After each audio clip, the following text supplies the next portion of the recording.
আসসালামু আলাইকুম রহমতুল্লাহ। জুম্মা মোবারক। আজকে জুম্মার দিন।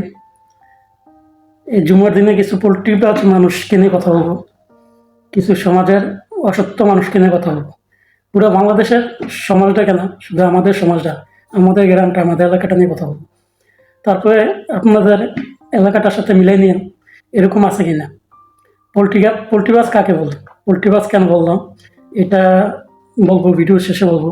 আগে আমাদের গ্রামটা নিয়ে আলোচনা করি।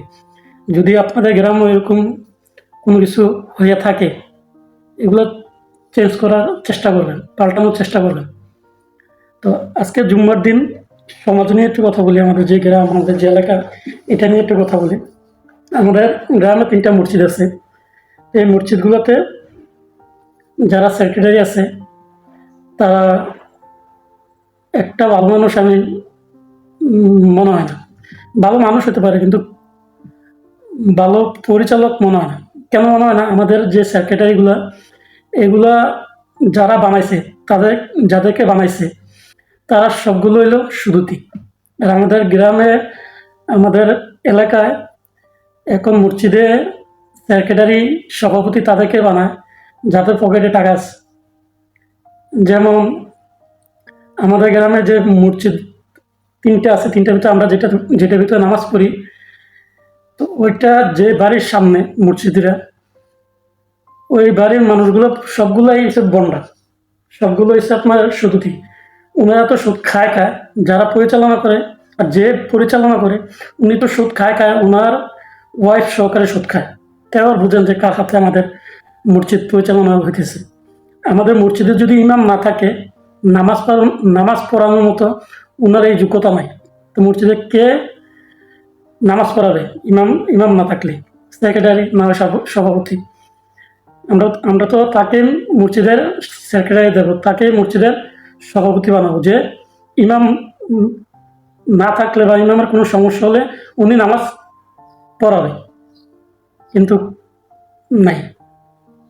যেমন আমাদের গ্রামের যে ছেলেগুলা পরিচালনা করে, যে ছেলেগুলো আছে, মানে এই ছেলেগুলো সবগুলো হচ্ছে জন্য বেটিং করে, আপনার জুয়া খেলে।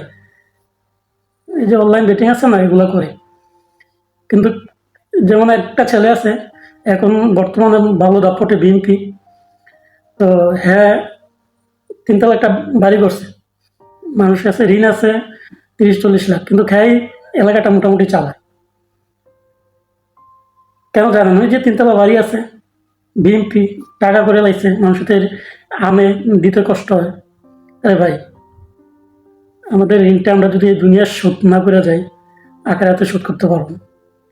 আখেরাতে শোধ করতে হলে আমার নেকিটা ওনাকে দিয়ে দিতে হবে, উনি যদি চাই হয়। তো যাক, এগুলো পরে। পোলট্রি পোলট্রিবাজ তো সেদিন দেখছি যেদিন হাসিনা পালাইছে, 5ই আগস্ট। হাসিনা পালাইতে দেরি, আমলিক যারা ছিল, যে বললাম না একটা ছেলে আছে বিএনপি, হ্যাঁ ছিল আমলিকে, বিএনপি হয়ে গেছে। এই পোলট্রিবাজ দিয়ে আমাদের সমাজ চলতেছে, আমাদের গ্রাম চলতেছে। আমাদের গ্রামের এই অবস্থা। আমাদের গ্রামে কে হাজি, কে ইমাম, কে মোল্লা, এগুলার দাম নাই। যে আজকে একটা বিচার নিয়ে মসজিদে ইমামের কাছে যাব, মসজিদে যে ইমাম আছে ওনার কাছে যাব, এই জিনিসটা আমাদের আসলে নাই। আমরা এই জিনিসটা করি না, যে মসজিদের ইমামের কাছে গিয়ে আমরা বিচারটা চাবো বা একজন ভালো মানুষের কাছে চাবো। আমরা জায়গার কাছে, জানেন, যে যারা টাকা আছে, যার টাকা আছে, সমাজের সুদের টাকা লাগাইতে পারে, তার কাছে সুদ সুদের টাকা আনতে পারবো, তার কাছে। ভালো মানুষের কাছে যাই না, ন্যায্য বিচারের জন্য যাই না। তা আমাদের সমাজটা চলতেছে এইভাবে। মসজিদ কারা পরিচালনা করবে? যারা যোগ্যতা আছে, সৎ মানুষ, যারা ইমামের অনুপস্থিতিতে নামাজ পড়াইতে পারবে, আজান দিতে পারবে। আমাদের গ্রামে যারা আছে মনে হয় না। আমাদের গ্রামে তো 15 বছরের বাচ্চা থেকে শুরু করে, একটা 15 বছরের ছেলে থেকে শুরু করে 55 বছরের একটা বয়স্ক ব্যক্তি সহকারে মনে হয় যে সুদ খায়। তো আমরা সরকারকে, আসলে আমাদের গ্রামে অনেক দেখি সরকারকে দোষ দিতে, সরকারকে অনেক কিছু বলতে। সরকার এসে তো আর আমাদের মসজিদের ইমামটা ঠিক করে দেওয়া যায় না। হ্যাঁ, এখন সরকার যে আছে তার পেছনে অনেক কথা বলতেছে। সরকার পরিবর্তন করে লাভ নাই, পরিবর্তন করতে হবে আমাদের খাসিও, পরিবর্তন করতে হবে আমাদের যে ডিগবাজি নেওয়া মানুষগুলা। হ্যাঁ, আমি যে আমার এখানে কথা বলতেছি, আমার সমাজটা পরিবর্তন করে কথা বলতেছি তা না।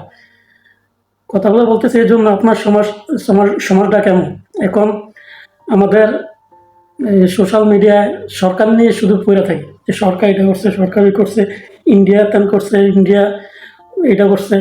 আসলে আমরা এগুলোর পিছনে দৌড়াই কেন? আগে যদি আমরা নিজে ঠিক হইতাম, নিজে ভালো হইতাম, নিজের গ্রামটা ভালো করতাম, নিজের এলাকাটা ভালো করতাম, তারপরে থানাটা ভালো হতো, তারপর গ্রাম জেলাটা ভালো হতো, তারপর বিভাগটা ভালো হতো, তারপর দেশটা ভালো হয়ে যেত। আর আমাদের যে দেশ, আমার মনে হয় কি ফেরেস্তারা যদি এখানে এনে বসে দেন, আমার মনে হয় যে উনাকেও খারাপ করে লাগবে। কেন? ফেরেস্তা তো আর টাকা নিয়ে আসবে না। তো বেশি কথা বলতে চাই না। আপনারা এই আপনাদের এলাকায় যদি এই জিনিসগুলো থাকে, এরকম থাকে, পরিবর্তন করার চেষ্টা করেন, ভালো মানুষকে এলাকা পরিচালনা করতে দেন, ভালো মানুষের হাতে মসজিদগুলো দেন, ভালো মানুষের কাছে বিচার নিয়ে যান, ভালো মানুষের কাছে একটা নালিশ করেন। আশা করি ভালো মানুষ দিয়ে আপনারা গ্রামটা এলাকাটা চালাবেন। আর ভালো মানুষের হাতেই এলাকা পরিচালনা হবে, আমাদের গ্রামের মতো, আমাদের এলাকার মতো যে না হয়। সবাই ভালো থাকবেন। আসসালামু আলাইকুম।